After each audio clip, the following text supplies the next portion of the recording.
All right. Well, I want to make sure, first of all, is it Tafoya, just like it looks? Tafoya. Okay, cool. And one thing I was definitely curious about is the title of your Toby Hooper book. Yes. Cinemophagy. Perfect. That's exactly how I've been wanting to say it in my mind. Oh, yeah. Cinemophagy. I love it. Cinemophagy. Yeah, it was, it's every young writer needs to, at some point, embrace their inner Shakespeare and make up words. So that was, I figured it was the first book, so you might as well go big. But I am, you're certainly not the first people to ask me how to pronounce it, because every podcast appearance I did when that book was new, they were like, "How the fuck do you pronounce this word you made up?"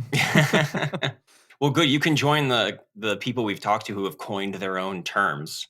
We talked with Matt Singer about legacy quills. Oh, sure, of course. And then Nathan Raven about Manic Pixie Dream Girl. Of course, yes. That's my dear friend Nathan. I love Nathan. Cinemophagy will be next. Mm-hmm.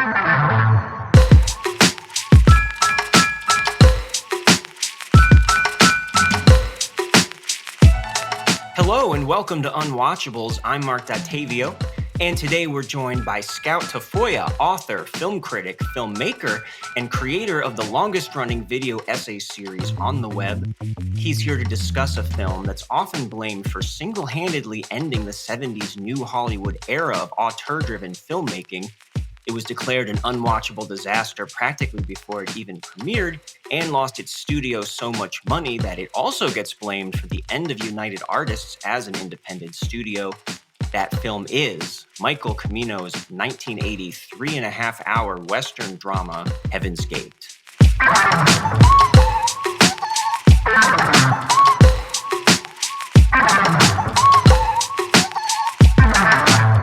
So first, I want to extend Seth's regrets for having to bow out of this episode due to matters beyond his control. Seth watches all of these movies on VHS, and he became tangled up in the tape in an unfortunate rewinding accident.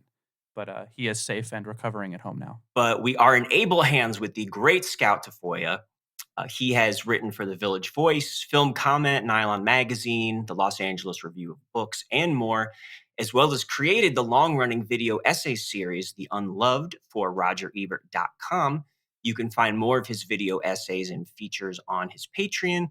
He's also directed over 25 feature films and is the author of the book, Cinemophagy, on the psychedelic classical form of Toby Hooper. But that is not all. He also has a new book out now about the work of John Ford, which with the beautiful title, But God Made Him a Poet, Watching John Ford in the 21st Century. So Scout, I'm impressed you even had time to join us today with everything you do. Yeah, no, that's basically since high school, and like it's I'm fortunate enough that I've had friends for at least that long, but that was everybody's constant refrain is how do you get all this done? And I guess the answer is that I've never slept well, and for a very long time it was extremely easy to just miss out on the fun things in life, to just sit at home and fucking write or whatever. Yeah, I don't know. I have to just not question it at this point, because the minute I start to think about why it is that I'm able to get so much done, I think the train will fall off the rails there. So I just got to keep at it. I also have a country music album out, which is fun. All right. I was going to ask if I missed anything. I have a metal project I do, and I have this kind of post-punk country project that I do. And the thing about the Ford project was kind of realizing that there may have been something to say, and or fun to be had coming up with things to say about Ford's movies. My friend Willa McClay is a great critic living in Newfoundland. She reached out to me, 2 years ago, I want to say, and was basically like, have you ever written about John Ford? And I realized I basically hadn't. And so I, hearing from Willow that it would be an interesting challenge to do that, I was like, yeah, it would. So I started at the beginning, not realizing the task I was setting for myself, because he has 146 credited directorial efforts, but a lot of them are missing. Most of the stuff that he shot between 1914 and 1929 are gone. Or anyway, a huge sum of them. A lot of those movies are missing, and we'll probably never see them again, at least not, But anyway, so I started writing, and it was a lot of fun, because you realize that everybody's written about the Searchers, and everybody's written about She Wore a Yellow Ribbon, and everybody's written about how the West was won or whatever. So it kind of takes the pressure off a little bit, because you're not going to do better than Andrew Sarris or Joe McBride or any of the people who have like really tackled this stuff, or Kent Jones or any of the other great auteurist film critics. And so it sort of frees you up to just sort of have fun with, you discovering this artifact as if in the wild, and treating it not like a canonical title or whatever, but as something that you're, liaising with for the first time. And it just kind of really went quickly. There were very few Ford films that I found myself at a loss to write about. And the ones that were movies that I already sort of had a relationship to. But yeah, so it was extremely organic. It took me a very long time, of course. It took me, the better part of a year and a half to really get it all ready to go. But it was a great experience, and I'm just so thrilled that it's out there now that people can get their hands on it. And of course, we got the great Tony Stella to do the cover art, which is just astonishing. I have my publisher John Nix to thank for that. Publisher editor John reached out to Tony, and Tony just nailed it. It's just incredible. Yeah, if anyone's just listening right now, if you go to our YouTube channel, look at the video, he was just held up the book, and it really is a beautiful cover. Or, go ahead and Google it. Or buy it. Or, yeah, sure, exactly. Google it to buy it, of course. There you go. Absolutely. And yeah, it absolutely is a massive undertaking, especially with somebody like John Ford. And I think you were kind of saying that it feels like lately it's a little less fashionable. People don't talk as much about John Ford. I feel like as Howard Hawks or Billy Wilder or a lot of these classic Hollywood directors, there's been criticism about, the American Indians being portrayed in his films, some of which is fair and some of which I think people would be surprised to see in other movies. Yeah. Depictions of them with more depth, as well as, he's so associated with John Wayne, who is another actor who people don't tend to get as excited about as, Humphrey Bogart or Jimmy Stewart or any of those people. That's untangling all of that was pretty fascinating. Joe McBride, writing about Ford, really gave Ford the benefit of the doubt in just about every way politically along the way. He can't quite make as much sense of stuff like the friendship with Richard Nixon or the sort of red bashing later in his career, except as responses to situations that Ford was put in by the American government. Because Ford was friends with a lot of communists because he didn't, there's a famous story my dad used to tell me when I was a kid where Zero Mostel was, he was blacklisted, and afterwards he was working on a play in Manhattan. There was an actor in the cast who had named names, and they said, "Oh my God, Zero, aren't you upset? Don't you want to not work with this person?" And he said, "We of the left have no blacklist." And that sort of always stayed with me. And I think that Ford was kind of the same way, that Ford really only had enemies a couple of minutes at a time. He didn't like producers because they fucked up his movies. They didn't like financiers because they wouldn't let him have the sets that he wanted. He didn't like the English when they were fighting the Irish. But he found reasons to work with everybody because ultimately he was a poet before he was a warrior or a revolutionary or anything like that. The content of a lot of his movies can be quite radical. That's Neil Bahadur, who's a great writer, talked about how Ford was to the left of most of us today. And it's tempting to believe that that's true, and that in his heart Ford believed those things, but also Ford worked in a dominant American medium, which is to say filmed Westerns. Yeah, and that does make Heaven's Gate a perfect choice here, because this is right down that lineage of Westerns with that's coming from a very different time. You can see how it reflects other Westerns that were coming out around the time, or what some people might have called anti-Westerns or neo-Westerns. And you can see little germs of that in John Ford's work, I think, because, like you said, it's all part of this continuum and this history. And I was especially surprised when I was filling in some kind of John Ford gaps that I have some slightly lesser known films like Fort Apache, or especially Two Rode Together, which is like this dark flip side of The Searchers, which really blew me away. That movie is like Ford's spaghetti Western. That is one of his ugliest movies. People talk about that scene where Widmark and Stewart are in the river ad-libbing as this kind of moment of levity and all that stuff. That is an ugly movie. That is a tough sit. I found myself repulsed by that film. It's practically a horror movie by the climax. Truly, absolutely it is. I completely agree. And even the happier parts of the happy ending are themselves sort of stomach turning. Absolutely. And it's particularly interesting to see how, directors who were making films since the infancy of the medium were reacting to, say, the way that the film scene had changed by the the 50s, 60s, 70s, especially, which brings us to Heaven's Gate. I know like someone like John Huston, I'm always really interested in about how he has these, these classics going back into a completely different era of filmmaking, and how he was able to still make some movies that I think are classics, in the 70s that fit right in with this whole new Hollywood era. And that's where we're coming to with Michael Cimino. So I want to dive into him a little bit in general, because he, for anyone listening who doesn't know, he really, his second film, The Deer Hunter, was such a big success in 1978, and it was a commercial success. It swept the Oscars, Best Picture, Director, Editing, Supporting Actor, Sound. And I don't, it sounds like Heaven's Gate was a little bit of his blank check movie, his kind of cashing in and, going whole hog on it. It was, yeah. So he was a commercial director for many years, lied about a lot of details in his life to make it seem like he was just starting out, basically. But he had been around for a long time. But when he got to Hollywood in the early 70s, the first thing that he wanted to make was a film about the Johnson County Wars, which wound up being Heaven's Gate. But the first thing he made was this great buddy film called Thunderbolt and Lightfoot. And the early 70s was a banner time for mismatched buddy movies. You have things like Irving Kershner's Spies and Richard Rush's Freebie and the Bean and Peter Hyams' Busting and things like this.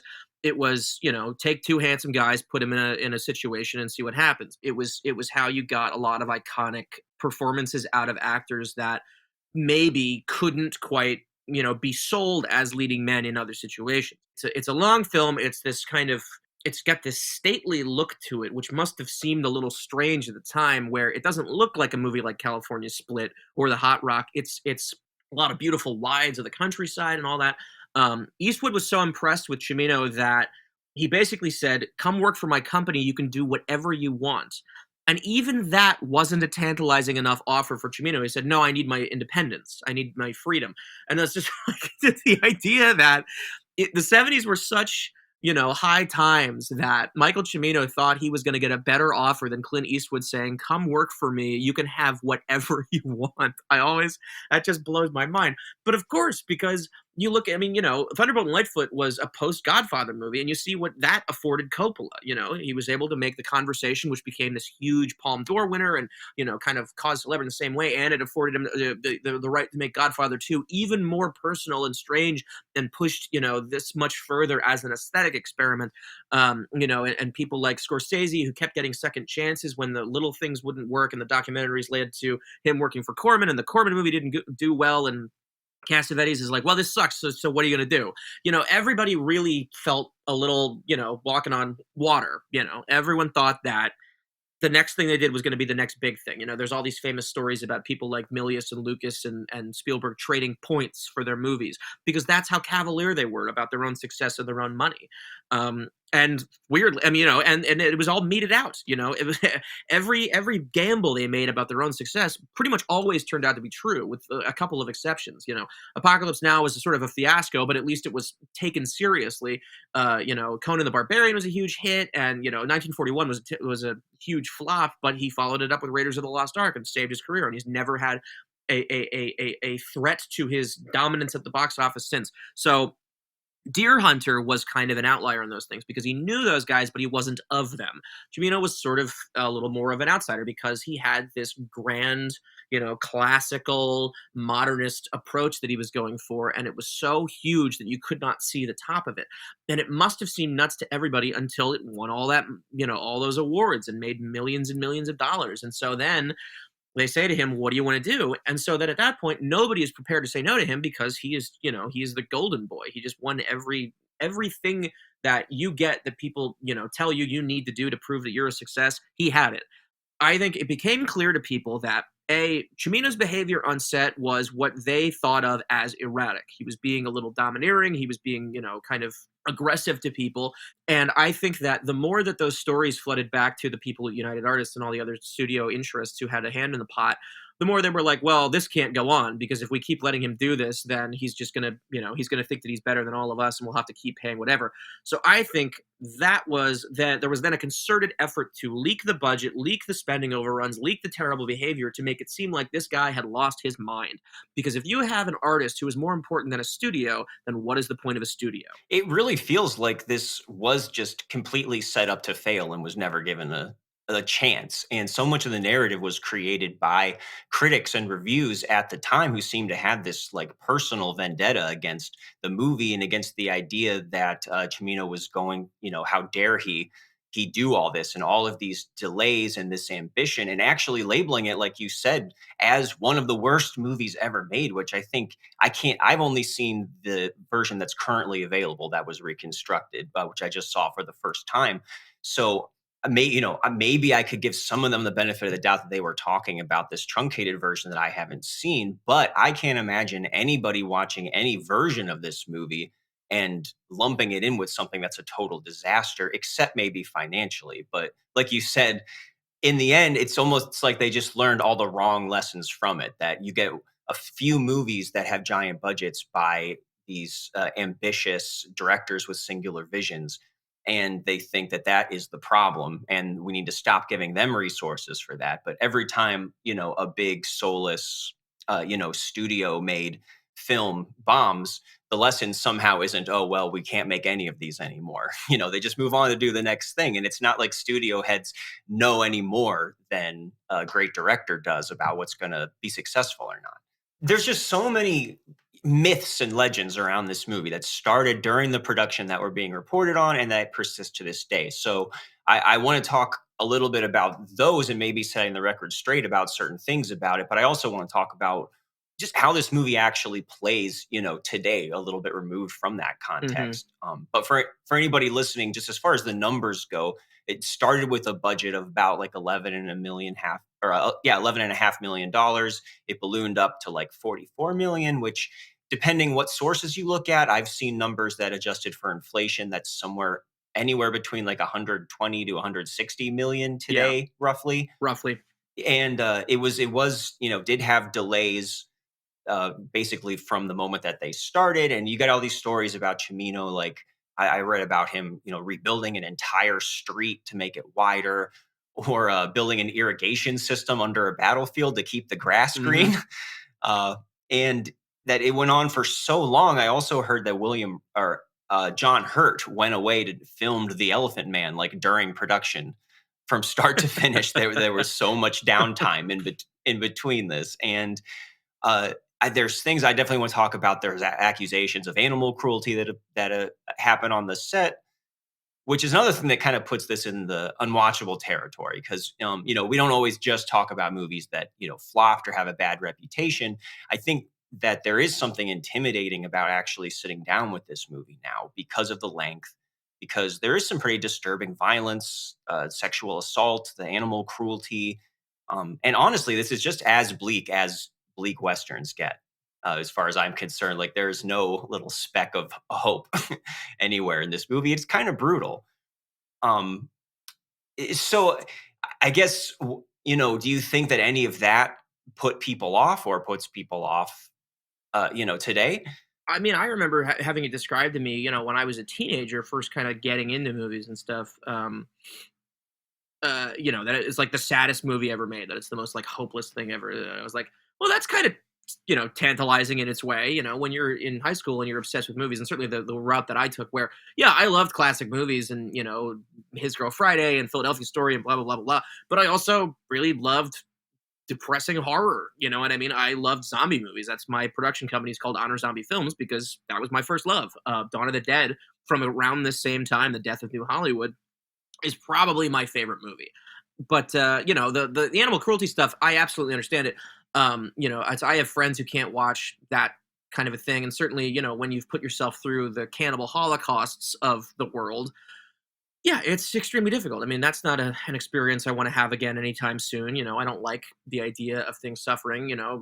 Least of all for art. But at the same time, you think about Andrei Rublev, the great Tarkovsky film, his second movie and one of the most amazing works of film art ever committed. It's just a calculus you have to make as a film Mhm. person. It just is. I know that. Sure, the rules of the game has that long hunting scene. Absolutely true. Yeah. Hard to watch, but again, and here it's a cockfight is the first thing that we see where I'm like, this does not look fake. Yeah. And there allegedly it was not, but I don't necessarily know totally how true that is or not. Easy to fake that stuff, kind of, sort of. There's obviously, like, the great Monty Hellman movie Cockfighter has a lot of that stuff as well. It's just, again, with the Ford thing, not to say that the sentence "it was a different time" is a get out of jail free card, but there was no moral authority in Hollywood. There was nobody telling you not to do these things because nobody really had any sense, except from fringe groups at the time, that this was perhaps a fucked up thing to show people.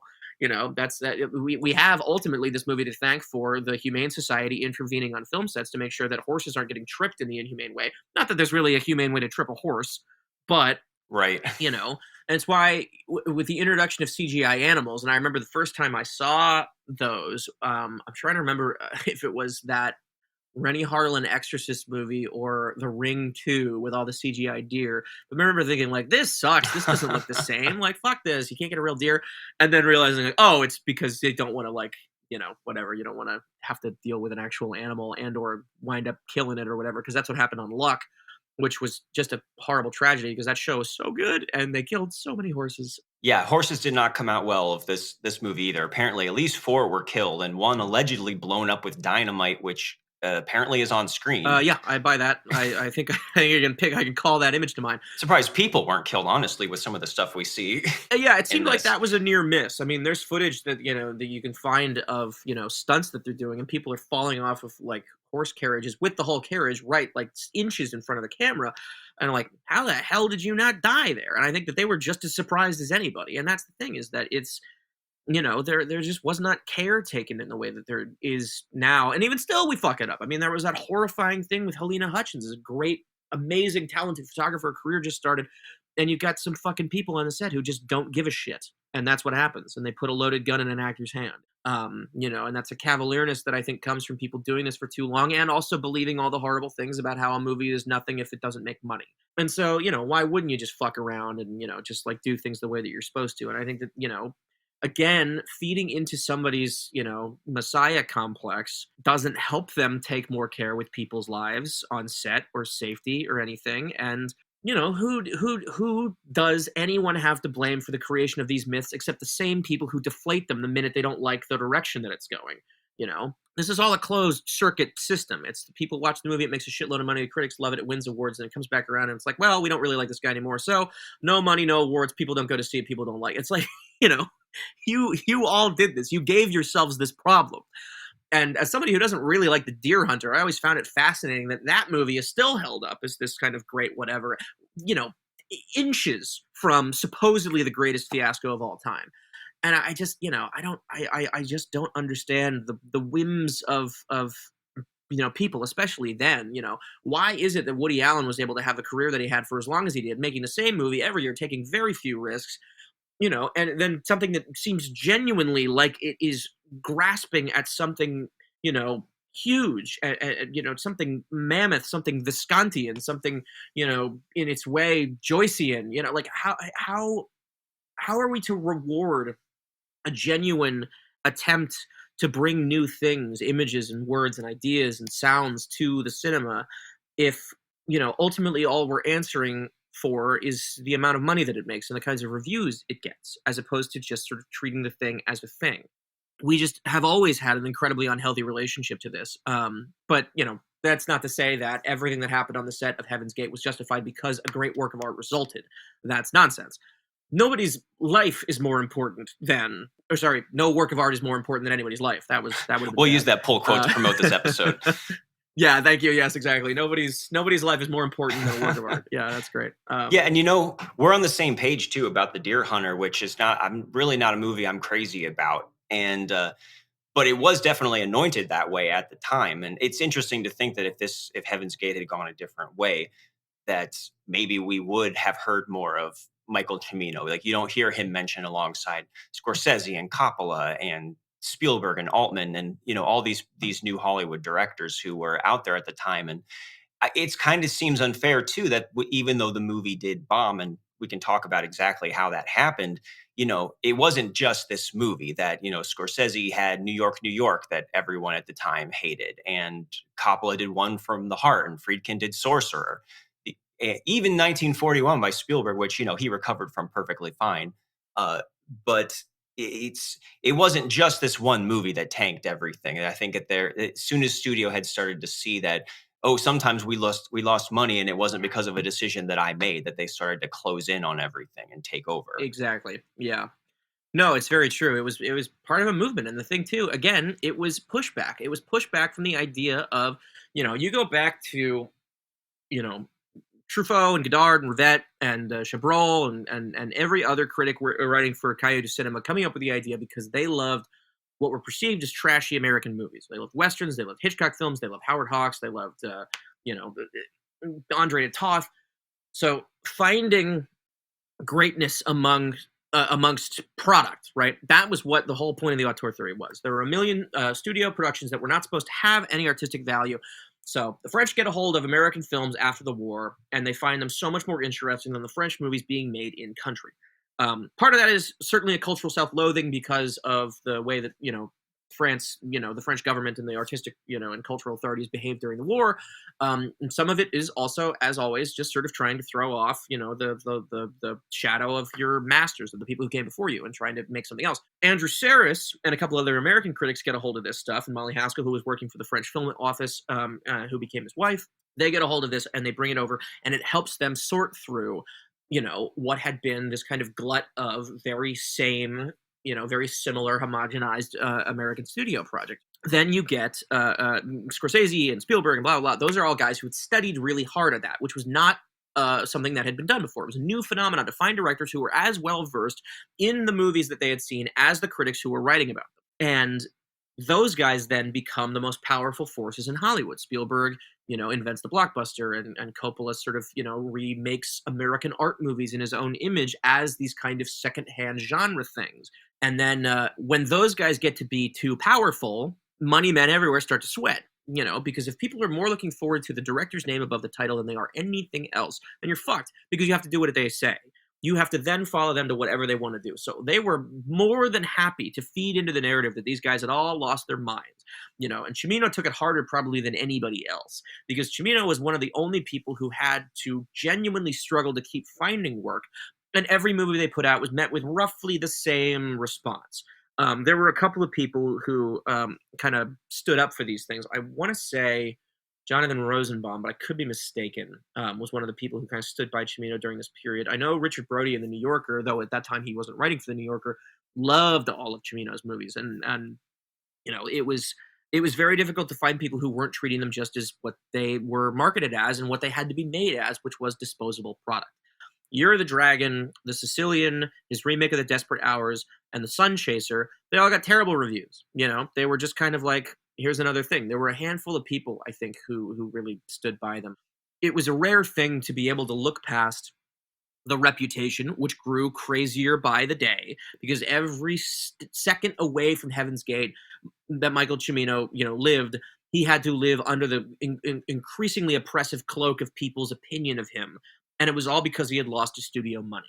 So that weighed on him more than it did somebody like Coppola. Coppola, who, kind of wisely started investing in other things because he knew that his artistic reputation was not going to keep him in 35 millimeter film, started the winery so he could keep doing that. He took assignments that he didn't want so that he could keep making things. He made, kind of down market genre, whether it was rom-com or horror, because, that stuff sold. And it kept him, in good financial standing for as long as it took him to make the winery and then really make all of his money. It's why he's able to make a Megalopolis today.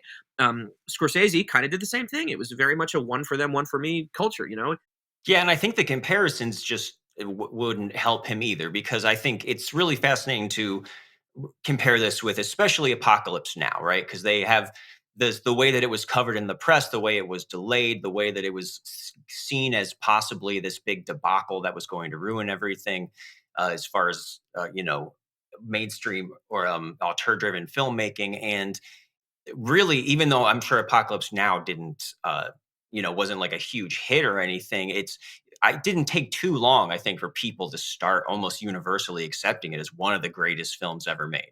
And we can see, 2001: A Space Odyssey, maybe you could put in that same category. And I think that maybe what if I'm just trying to put myself into the place of people who did see this movie and give it a chance at the time and in good faith, and maybe were still underwhelmed. The best thing I can think of is that something this long with this scope and scale kind of demands to be seen, practically as a monumental statement and masterpiece, about the America and about human nature and everything. And I could see maybe people feeling like, by this point, we've already had McCabe and Mrs. Miller and Once Upon a Time in the West. It has thematically, it's very much in that kind of vein. And, the Wild Bunch approach to violence and gore. And without being quite as idiosyncratic as those movies or having quite as indelible of characters, it kind of makes me think of when Kubrick finally put out Full Metal Jacket. And I think a lot of people were thinking, all right, he's a great filmmaker, lots of great stuff in here. But, we've already had Platoon and Apocalypse Now and even The Deer Exactly, yeah. Hunter. And is there that much left to really say? And maybe just the fact that the movie ended up being very good as opposed to a cinema altering piece of work. Maybe you disagree with that. That's kind of how I saw it. It's like, wow, this is actually really good. A flawed film, an imperfect film. But there's is really awe-inspiring stuff in there. So I mean, is that how do you see it on the level of those other movies? I do, honestly. It took me a little while to fully kind of get there, and I think the restoration helped a lot. I have to let a movie breathe and grow and evolve. I have to be able to see that this thing, it's like, because the first version of Apocalypse Now that I saw, I didn't get it at all. Heaven's Gate, when they released the restoration, and I don't remember why I was so compelled, other than just this nagging sense that the movie had left this impression on me when I first saw it. I was like, I need to own this. I need to buy this, and I bought it. And I watched it, and I watched it, and I watched it. I just kept just doing this. I remember there was like a week in 2015 or something like that where I watched it like every day. Like I just couldn't stop watching Heaven's Gate. And something happens when, for me, I'm so wrapped up in a film and the things that it's telling me and the things that may have seemed like flaws beforehand, it all just becomes an essential part of its texture. So truly, like, the horrifying violence in the third, no, I'm saying the third act, it's more like the fifth act, except that movie doesn't really have acts. Just the screaming of people being shot and blown up and run over by wagons and trampled by horses and having their legs broken, and they're seeing their wives and family killed. Just these shrieking, horrible, traumatic responses to this, very, very base and horrible, and just like all the more horrible for how kind of primitively it's captured all of this violence.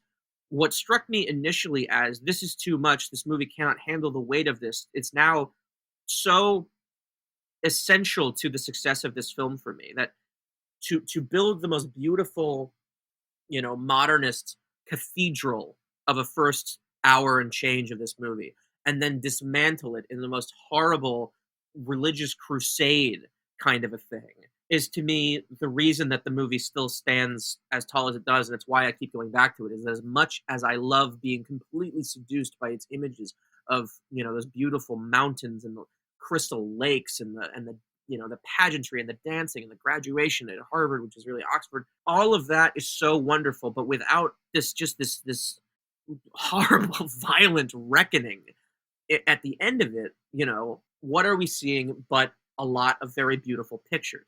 And that's fine. Terrence Malick certainly still makes movies like that, but there is an element of darkness and all that. But I love those movies. But it sort of reminded me of the things that I, need from this. I need from art that reaches for the things that it does. Well, yeah, I think what's ironic about this is that what people were criticizing about this movie, at least the ones who saw like the original cut before the studio had him, cut out over an hour from it, is about the length and the immensity of the resources poured into every single image, and the budget, like we were talking about.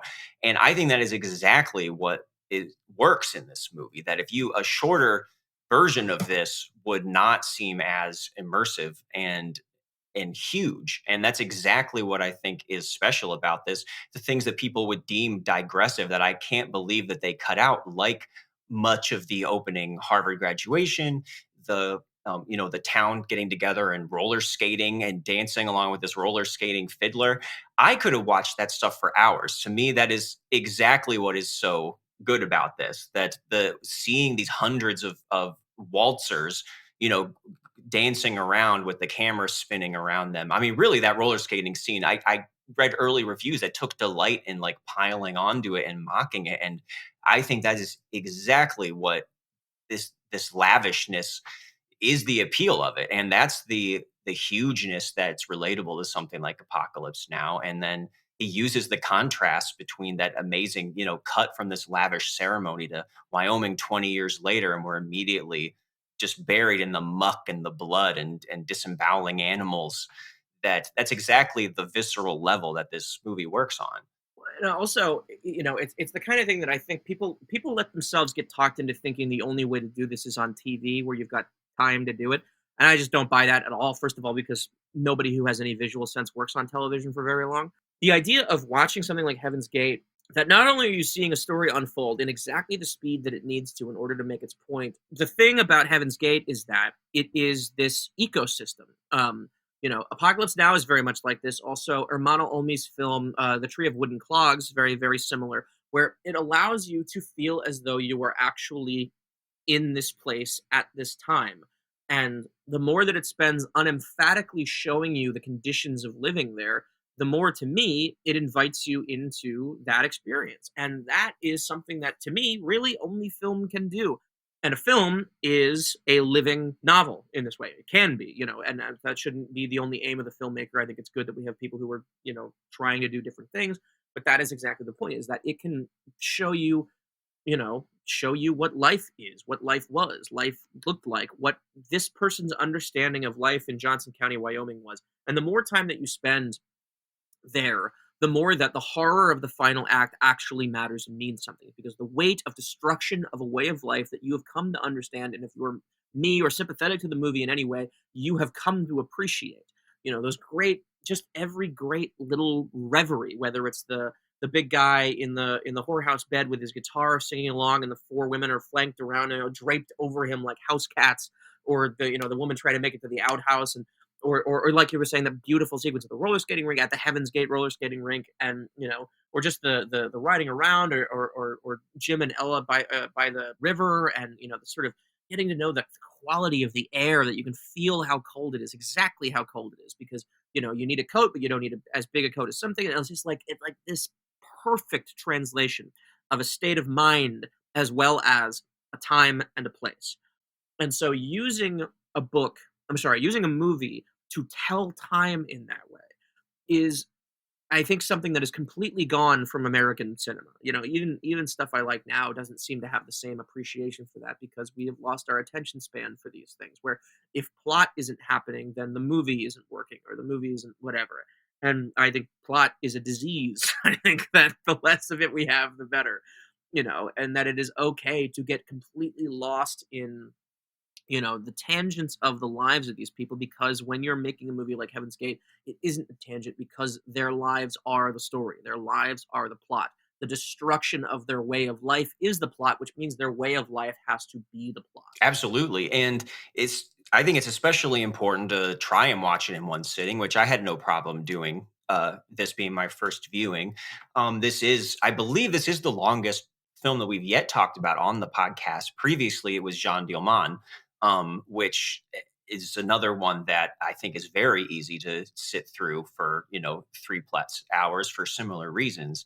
And again, really, it's like, and again, it's like watching 3 Netflix episodes. If someone's going to sit down and binge a show, you're probably going to spend more time on that anyways. But it's the cumulative power of this. And just to talk a little bit about the actual story, we do have a lot of great actors here, like Christopher Walken, John Hurt, Sam Waterston, Jeff Bridges, Isabelle Huppert, who I'd never seen her in anything that young either. It was almost like unbelievable. And I'm sure that you've probably spent a lot of time on this, since with your, going through John Ford's filmography and seeing how early Westerns, had a lot of common themes that tend to be kind of around, civilizing the untamed country, bringing law and order, the passing of eras, maybe a lot of like personal vendettas, that kind of recur.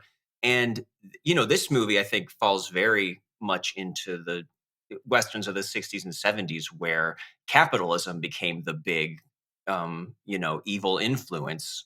Like I brought up McCabe and Mrs. Miller, Once Upon a Time in the West, about these elites, using their political influence and their power to claim property and to criminalize, anyone, especially poor people who threaten their business interests. And it still even feels, yeah, which obviously is super relevant for today. And especially seeing the way that they come marching in with the American flag and they turn it into this ominous thing that I think that's very much where this lands, and in some specific ways that those other movies don't necessarily explore, as far as how people, even the poor people themselves, at some point start fighting amongst themselves over property lines, and ones who want to turn in each other, that who are on this death list that that they put together. It's very of a piece with those with those kind of westerns at the time, and I wasn't really sure what to expect when I went into this.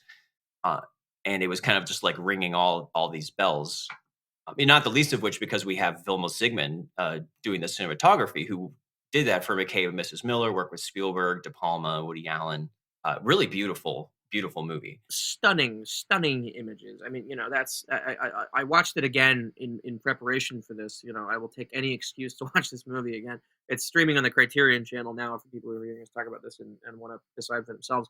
But yeah, money and personal freedom basically become the two texts in westerns in this late 60s and 70s. Right, that's the whole thing, is the split between the personal and the political. What horrible things can you do in the name of your own freedom, and at what point can you no longer do them if it endangers the guy next to you? And the Italians helped in this a lot, because I think they didn't have the cultural connection to the West and the things that it actually, stood for or whatever, in the kind of, Louis L'Amour stories or Elmer Leonard or, the Ford Westerns even, And so you're quite correct that the 70s is when people were finally starting to be open about this stuff, because you could be, because Vietnam War protesting and the Nixon backlash and, the oil pipelines being, constructed and, just the countries being gutted for their resources. All this stuff was in the zeitgeist in a way that it hadn't really been allowed to up to that point. But also because of this, you've got, second and third wave feminism. You've got civil rights. Every social issue gets put into the Western mold, kind of like, in a waffle iron, and then out comes a Western that bears some resemblance to Westerns that we've seen before, but is now sort of pointed in this new direction. Blazing Saddles is a great example. Like that is a Western, but it's also this, Hell's a Poppin' style meta comedy, but it's also very much a potent Richard Pryor written movie about race in America and race through movies. It's an essay about how race had been depicted in films and what Westerns had been up until this point and what they could no longer be, which is kind of hysterical because there's this cottage industry now of making these Westerns with like Trace Adkins in them that act as though there wasn't a 70s, that basically the only thing that people are allowed to do is like, you can be a little more violent in your, whatever, and occasionally say a swear word, but they're still making Westerns as if it's 1956, except all the performances are worse. Yeah, and this is so that's why I think these 70s westerns in particular, like thematically, are just so vital still today, because they're almost like protest movies. And this I was thinking of so many things during Heaven's Gate, especially because it centers around this association of, I guess, landowners, business owners who make this death list of just poor people who have been occasionally stealing cattle or horses, and because they're starving, and basically deputizing bounty hunters to just go out and kill them all, because they're not actually, all they're doing are misdemeanors or whatever. And the way that we have basically the government empowering this militia of people to go kill without consequence, I mean, is so obviously relevant to today, whether it's, somebody standing their ground by shooting an unarmed teenager, or cops executing people with impunity just for running away from them. And by the time I don't know, this story will be a little bit old by the time this episode comes out, but deciding that a homeless person being disruptive means that you can go ahead and kill them and then not even get arrested for it or be released right away. And it's so hard not to just think of all of that stuff with people having the law protecting them, because we know who is on top and who it's actually protecting. So yeah, it's only appropriate then that, of course, that's the hopeless place that this movie ends in, that they do, the bad guys do win, which is another kind of common, thing from, way that movies were allowed to end in the 70s in general, that they really rarely, or very much less so were after that point. Yeah, we see some of the bleakest endings in any of these mainstream movies from the 70s that I can hardly even believe sometimes. And and like you said, even it gets to the point where, all right, this town is resisting and it's turning into something that's a little too anarchic for us. So we're just going to change the law enough again to come in, and we're going to arrest these surviving bounty hunters, and arrest being just a way to get them out of there safely. And which is another kind of brilliant twist of the knife in there. I do think that we get this just horrible, despairing shot near the very end of what's left on the battlefield after they leave, where basically the whole town has died fighting for this, and to the point where even some of the survivors are just decide to kill themselves. And I kept thinking, oh man, is it just going to go to black right here? But no, somehow it gets even worse. Yeah, somehow they managed to put another hat on a hat on a hat on here. Yeah. And maybe, I don't know if I might have preferred that it ended there, because we kind of get two more scenes that each one is just more despairing than the last. It's true. That I wonder, was it really needed to keep going that far, or is that just seeing this through further to the end? When I first saw it, I thought it was too much. I absolutely thought it was too much. I was like, what are you I've just been through the most horrible, just seeing all these kindly, lovely people that I had gotten to know over an hour. And so I was just getting absolutely fucking murdered. It was too much. But now, seeing it as this, Joycean essay about the death march of American capitalism, of course it has to end this way. Of course, you think you're going to finally, you were going to leave, but you turned around and you did the right thing. Even then, U.S. cavalry rides up to stop you from doing the right thing. And you're like, okay, sure, whatever. Completely boned. I'm going to go live my life. No, you can't even fucking do that. Nope. We're going to find you. We're going to kill you on your wife in her wedding dress. And you're going to finally start your life. No, fuck you. We're not going to do that too. And that ultimately, and then the only way that he is then able to live, not to say, thrive or, anything. The only way that he can survive is to do the thing that Terry O'Quinn's character says to him. He's just like, the thing I hate about you is you're rich, you pretend to be poor. So he stops pretending to be poor and owns up to his birthright and just goes out in this haze of lucre, just this opioid fantasy of being so fucking rich that you can't even speak and barely move. And that is the death wish of every major fucking, every Rockefeller and, fucking Bezos in this country, is that is the thing that they see for themselves, not knowing that it's a fucking crypt.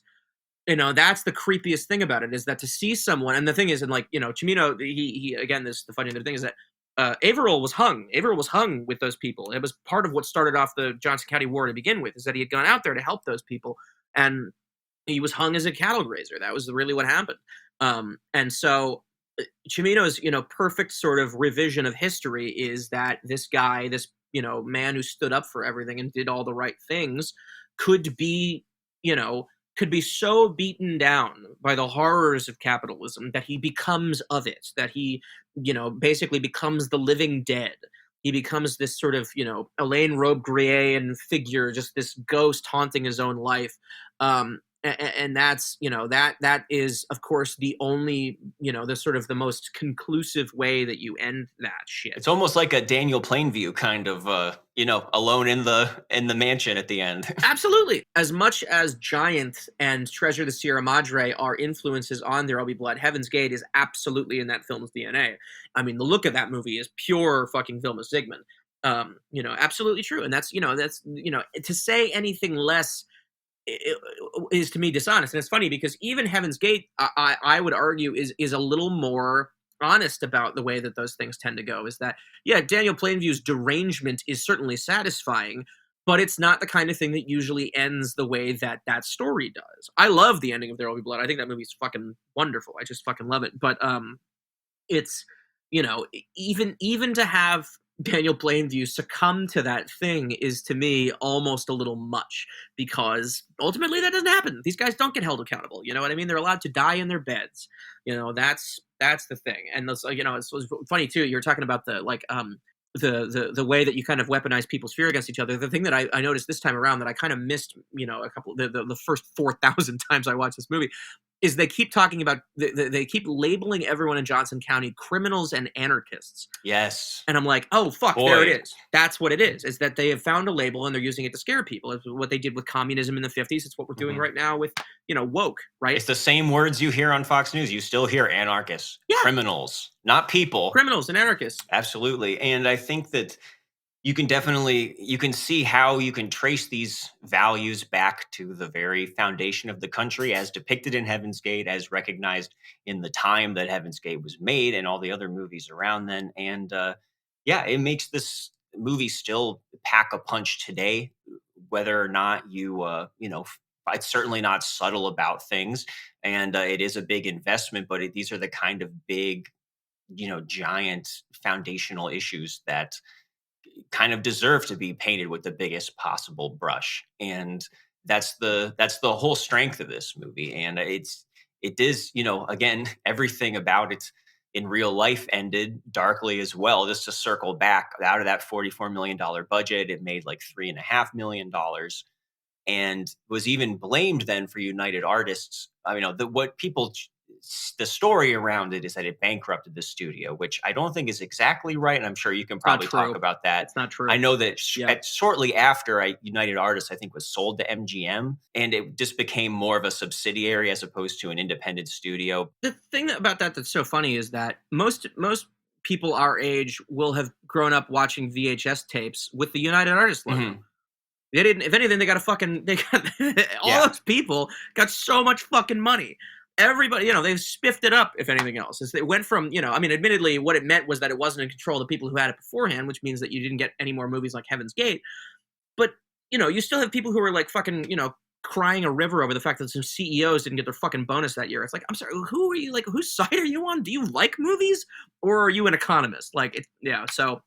No, the myth of that was, again, just this thing where it's like, oh yeah, no, they lost a shitload of money. It's like, yeah, but they were fine, because of course they're fine. Name me one studio executive who has gone hungry. I would love to meet him. I'd love to fucking talk to him. It just doesn't happen that way. So do you think then, again, like we said, it didn't actually bankrupt the studio. Even Michael Cimino made several movies afterwards. Yeah, it wasn't exactly. like it destroyed his career. He still was able to do things. I'm sure certainly it didn't help, but and eventually over the years, then this cut that I believe was like 2.5 hours, basically, which is what people had seen for a long time, and then finally got restored back to the current length, which is around 3.5 hours. It's a little over 3.5. Yeah. Yeah. And it sounds like they cut a lot of my favorite, stuff that people would have deemed like, not essential to the story or something. And, but that has been restored. You can watch it on the Criterion channel right now, or at least at the time of this recording. Do you think that the movie has finally gotten its due, or do you still think that there is an aspect of, has this reputation is still preceding it at this point? I think that we're at a place essentially where most failures from before, I don't know, 2007, that we have lost the grip. Again, it's sort of like the job of the film critic has so completely changed from what it used to be when Heaven's Gate was new. The job of the people who, whose job it was to make sure that you knew about failures, those people have kind of lost their grip on culture. And now there is simply too much fucking media to keep track coherently of a movie's reputation. So, I talk about this with doing The Unloved, which this was, I think, like the 13th one of these that I did. I did this as a double feature with Ridley Scott's The Counselor, where now really all you're up against is not some blanket dismissal of the thing, which was a problem for a very long time. Don't get me wrong. I would argue that until Cimino's death probably is what finally was sort of the thing that put it over the edge, is that you're up against the opinion of the guy that you run into at a bar, right? There is no I think we are thankfully given over less and less to groupthink about the reputation of works of art in the film landscape than we used to be. Partly, I think it's because a lot of this stuff gets memory hold. People don't have the room to look into this stuff anymore, and they don't have the attention span, and they don't have the curiosity. And so, it's not that the movie is thought of as a failure; it's that it's not thought of as at all. You know, and I think that there are at this point enough people who love the movie and have given it a second chance and really understood it for what it was initially supposed to be, and or still always loved it and just sort of maintain that thing like Richard Brody. That there isn't a consensus on it anymore. I think it's just one of those things that people decide for themselves, and that's kind of the exciting thing. Is that I know precious few people who are Gen Zers who are like hardcore film people, and it's been really heartening to basically see them approach movies and not have all the fucking baggage that I did, because I came of age at the era where Entertainment Weekly was still whatever, and Variety and all this shit. Like, that was the last, I got to see all that culture basically die, which on the one hand was kind of sad because, there was a sort of an air of whatever, authority to all that stuff. But at the same time, it's great because now I don't have to listen to people tell me that the same, the same three flops are the worst films ever made. And, Brian De Palma and Bonfire of the Vanities. It's like, yeah, we're not doing that anymore. That's done. Nobody remembers any of that shit. The people who did, they don't want to talk. They don't want to argue with you about it. They have their opinions from when they were 20 and they've kept them intact. And that's how it is. It's very rare that people of that generation are going back to revise things, because part of what made their, it was like Pauline Kael used to talk about the fact that she would never watch a movie twice. I don't know that I believe that, but I also know that that's just like, what are you talking about? You didn't watch anything else for pleasure? Like, fucking, Right. Come on, Pauline. You're supposed to love this shit. Yeah, and that's a great point that you make too, that this, I would call it almost like the Babylon era, because that, is a movie that immediately it had people who thought it was terrible, and then the reclaiming it as a misunderstood masterpiece was happening simultaneously along with that.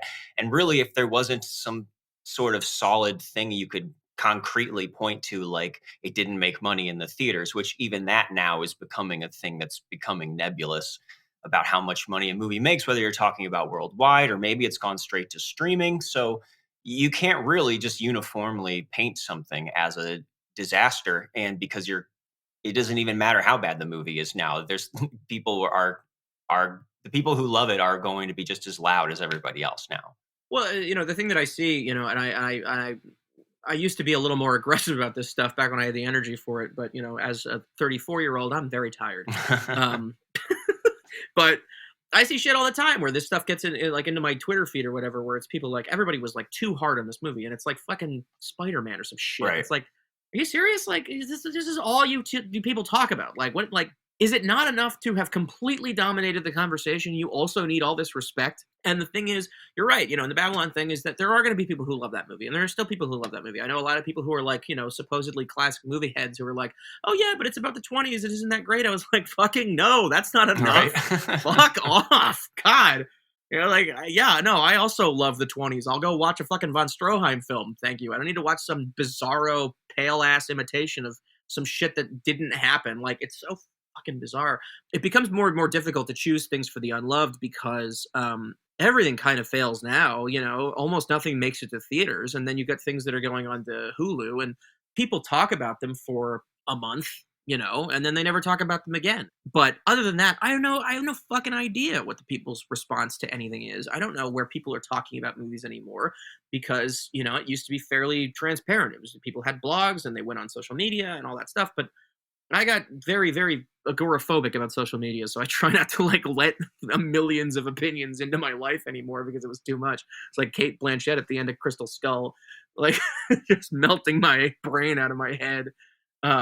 And so, yeah, it's extremely difficult to kind of tell what things are and are not cultural forces, except when you see them recur throughout social media. Like a movie that I don't even really have much affection for, something like Knives Out, that's hung around. People still talk about that, and they make that into memes, and they joke about it. They made a sequel and blah, blah, blah.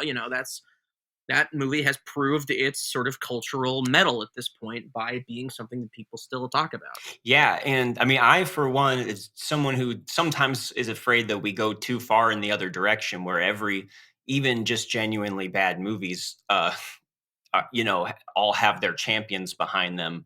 as far as reclaiming them to kind of blur the lines. And so many times I am disappointed when it's like, no, actually, Southland Tales is great. Or, I don't know where you land on any of those. That's just my go-to example. And I'm like, well, actually, I'm not so sure about that.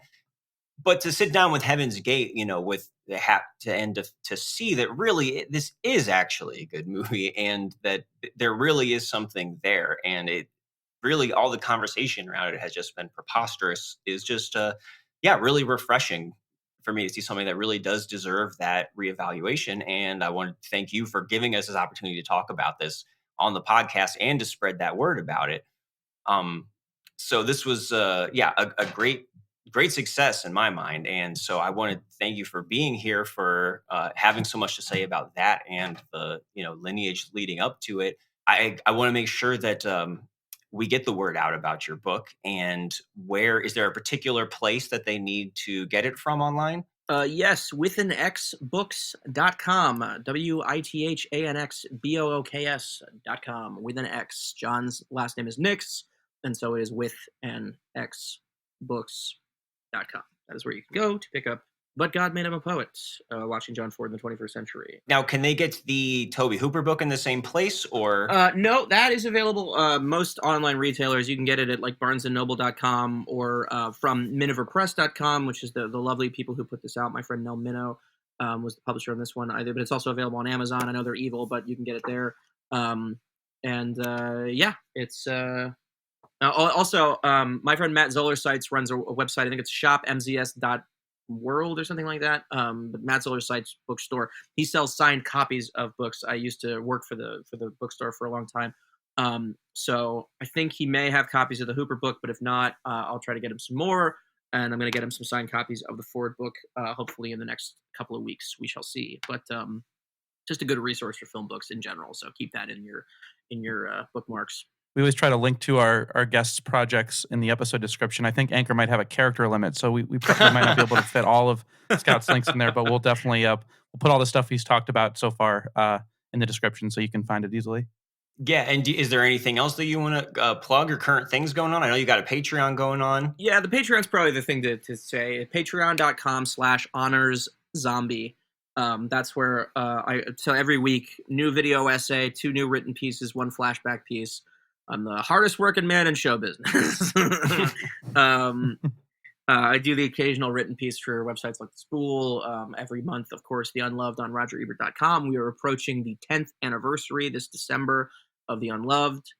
That's my pride and joy, my baby. And then, I would say social media, but I'm on private because a high school classmate went nuts and has been sending me death threats. So, oh no, yeah, that was fun. And we'll have him on the next episode to talk. Of course, bring him around. Bring him around. That's actually the real reason Seth couldn't be on this episode. He was, yeah, sorry about that. Restraining order. Yeah, of course. You're not the first. You're not the first guest.